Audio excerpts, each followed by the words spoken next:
До 1 верасня ў Брэсце ў паўднёва-заходнім мікрараёне расчыніць свае дзверы самая вялікая школа в области на 1480 месцаў, а ў паўднёва-ўсходнім школа-сад на 470. Таксама ў Баранавічах і Пінску адкрыюць дзіцячыя садкі, кожны на 240 месцаў.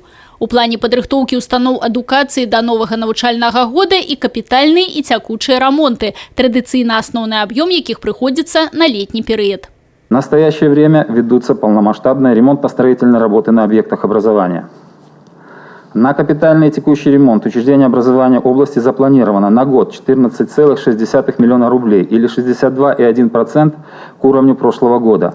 Всего запланировано проведение работ по капитальному ремонту на 47 объектах образования, завершен на 10. Текущим ремонтом будет охвачено 325 объектов, завершены на работы на 37. У падрыхтоўцы устаноў адукацыі да новага навучальнага года ёсць і праблемныя моманты. На іх засяродзіў увагу кіраўнік вобласці Анатолий Лис.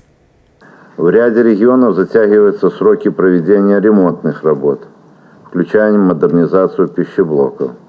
Недостаточными темпами проводится работа по оснащению учреждений среднего образования учебным оборудованием. С начала года профинансировано всего 12,5% от запланированных на текущий год средств. Не во всех школах созданы необходимые условия для занятий физической культурой.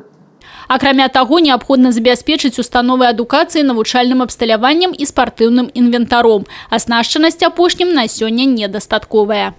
Учреждения образования общего среднего образования области обеспечены спортивным инвентарем для летних видов спорта на 66,7% от норм, для зимних видов спорта на 55%, в том числе лыжами на 58,4%.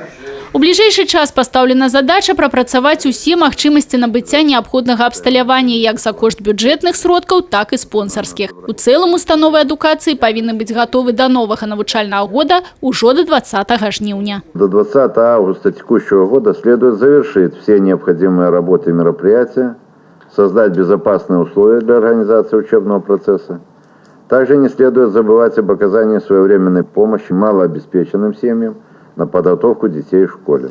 Людмила Салзина, Тигран Акопян, телерадиокомпания «Брест».